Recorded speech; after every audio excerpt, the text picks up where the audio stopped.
Hello, welcome to part 2. Here we're talking about creating website content for a science communicator. We can talk about what platforms you can use to build your website or your blog, what you should include in your website, multimedia options, the different types of blogs you can use, and the links to different social media platforms that you can use to propagate your content. First, when we're looking at choosing a platform, the biggest thing that we need to decision that usually we need to make is whether we make a full-fledged website or we create a blog. Now, blogs can be part of a larger website. And there's definite overlap there. They're just structured differently. So blogs are a type of website. The only difference between a blog and other types of website is that blogs are updated on a regular basis with new content, which is displayed in reverse chronological order. That means the new blog posts come first. Typical websites are static in nature, where content is organized in pages, they're not updated frequently, whereas a blog is dynamic and it's usually updated more frequently. Some bloggers even publish multiple news articles a day.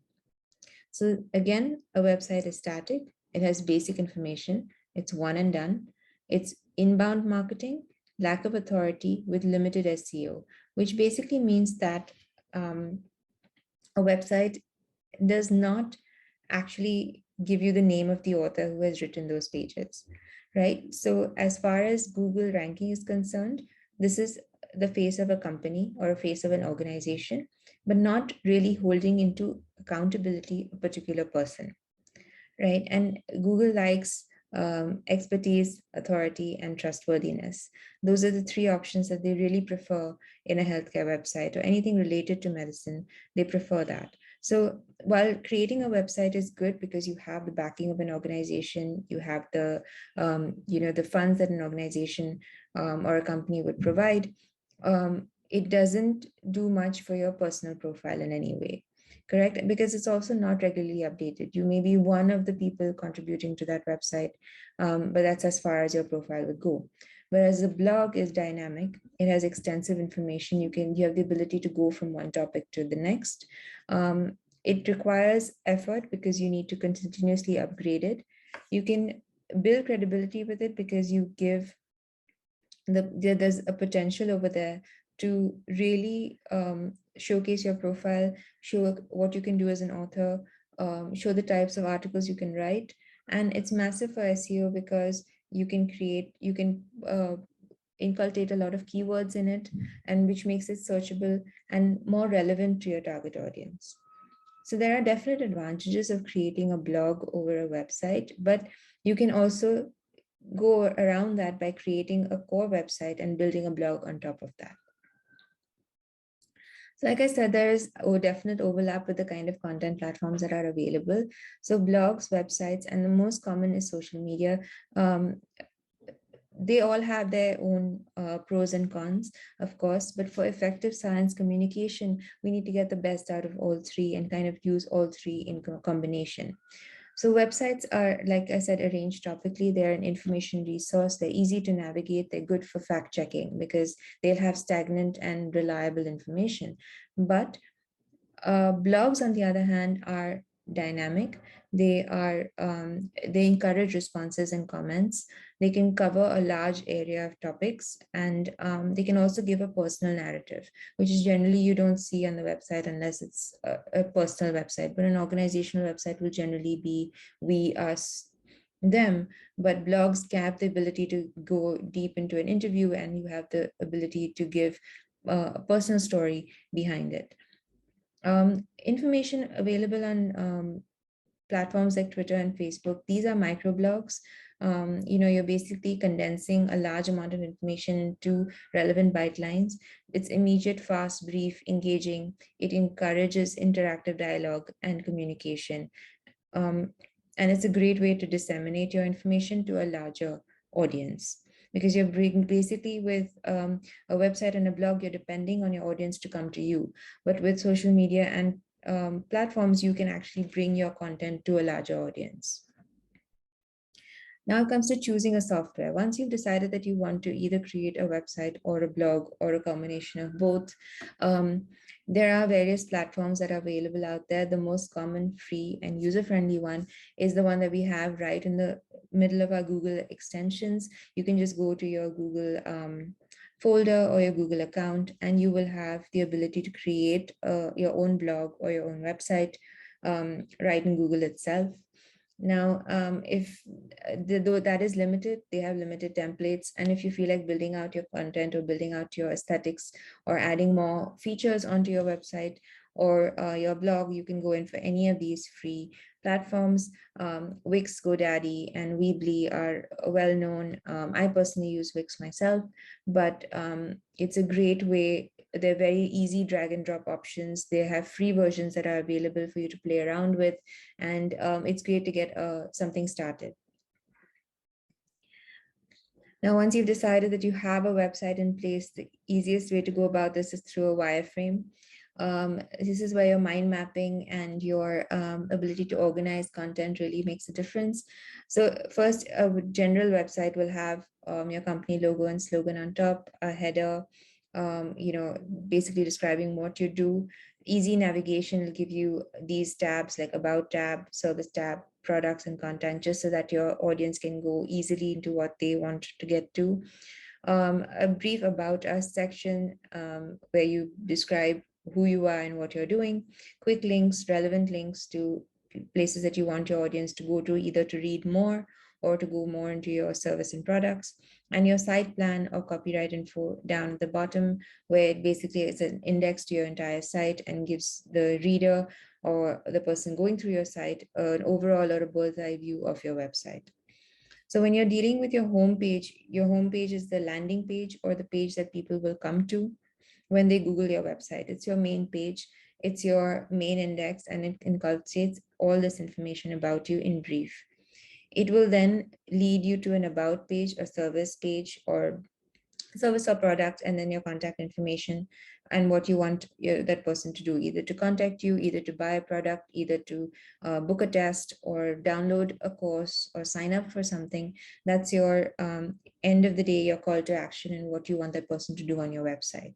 Now, when we're looking with the About section, we can go into what services, if you're writing on behalf of an organization, what kind of services you provide and who the key players are behind that service. So supposing you're creating a website even for your own department, maybe the Department of Microbiology. So at that point, you can have your entire site based on the services that you offer as a microbiology department. In your About section, you can go into the different people in your department and their roles in the department, your overall hierarchy chart, and a little bit maybe a profile information on them. After that, you can get them to maybe write blogs, short form information targeted to different people. Maybe somebody who's an expert in virology can write virology related blogs. Those who are experts in antibiotic sensitivity and hospital infection control can write blogs related to that. Now, as services, you have maybe a panel of tests that you offer: blood cultures, urine cultures, pus cultures, right? Those are services. What are the advantages of doing these tests, and who should go for these tests? If you provide contact information, your lab timings, maybe you provide a service where you have home collections. Those are all things that you can inculcate to kind of inculcate in your website so that you can get more readers and more people visiting your department or taking advantage of the services that your department has to offer. This is an example of a scientific research service. So they have their main page, which is their home page. They have a services section, they have a blog section, they have a portfolio of the different organizations they've worked with. They have why we should go for them as an organization, because they have innovative methods, they have qualified staff, they have the latest equipment. So with this, we have an overall view of what this company has to offer. This is again another scientific company which basically deals with pipettes and liquid handling systems. So they are a product-based company. Again, they have their homepage. They have a list of all their products. They have resources and frequently asked questions. They have service and support sections so that you know how to move forward once you have purchase their products, and ways to which to contact them or purchase a distributor. So again, for a product-based company, the outline would be different.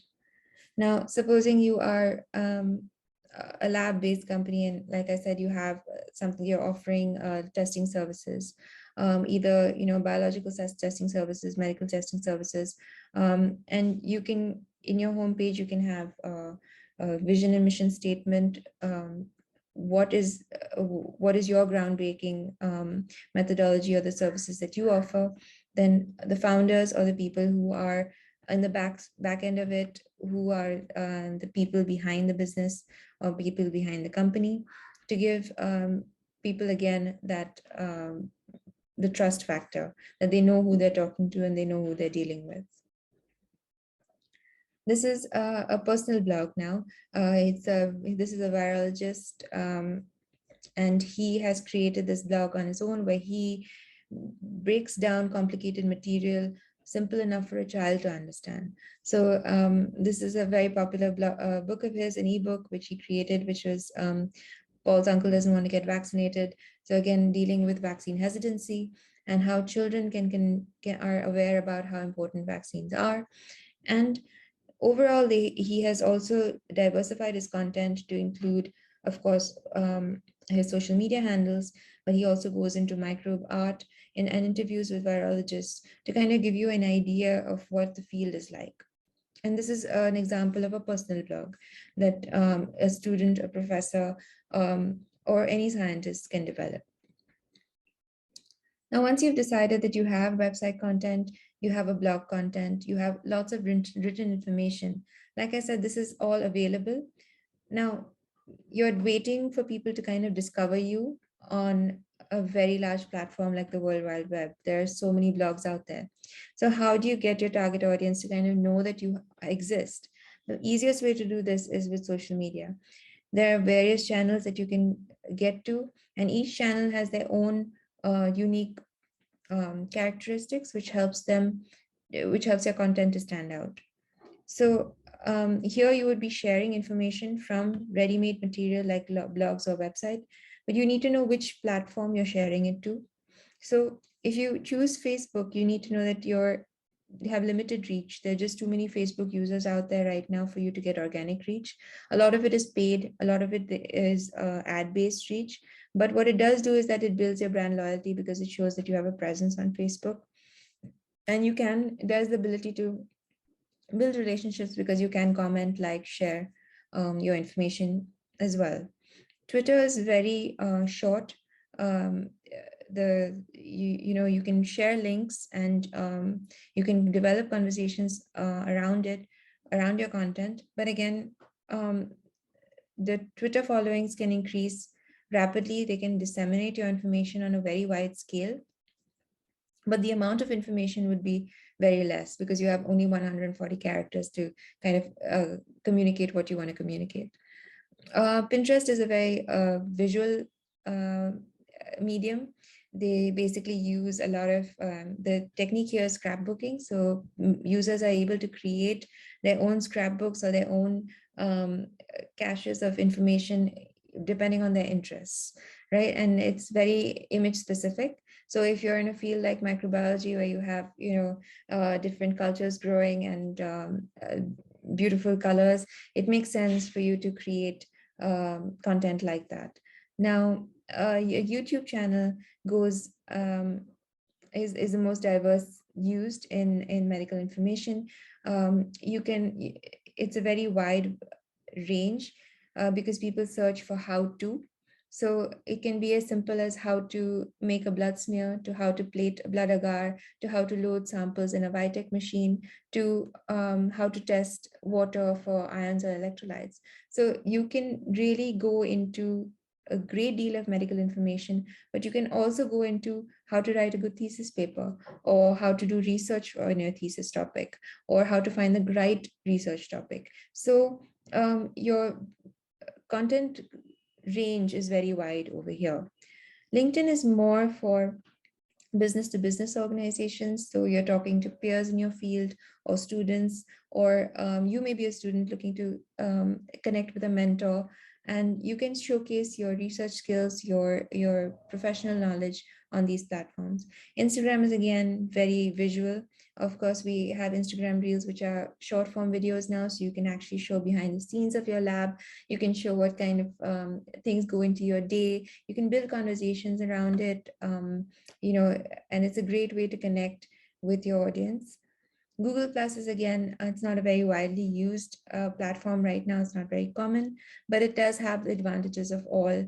And the thing is that it's highly searchable because it's part of the Google family. Um, well, with that, I think we ended this session. I hope you enjoyed it. If you have any questions, please feel free to reach out. Thank you.